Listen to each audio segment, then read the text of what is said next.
Советтер Союзунун баатыры Самат Садыковго 100 жыл.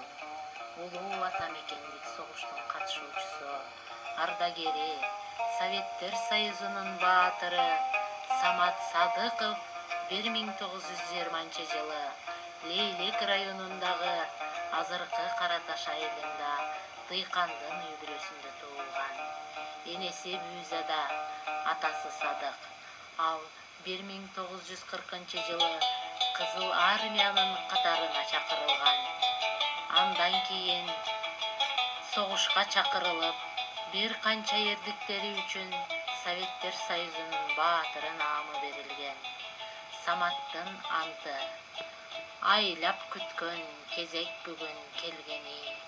Ант берерде бүткөн боюм тердеди. Колумдагы болот боор пулемет. Өз элиңе ак антыңды бер деди. Абдиллабек Абазов.